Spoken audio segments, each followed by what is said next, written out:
فلا أقسم بمواقع النجوم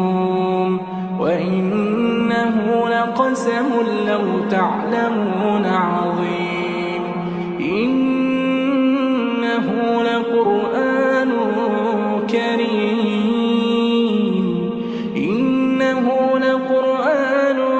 كريم في كتاب مكنون لا يمسه إلا المطهرون تنزيل من رب العالمين أفبهذا الحديث أنتم مدهنون وتجعلون رزقكم أنكم تكذبون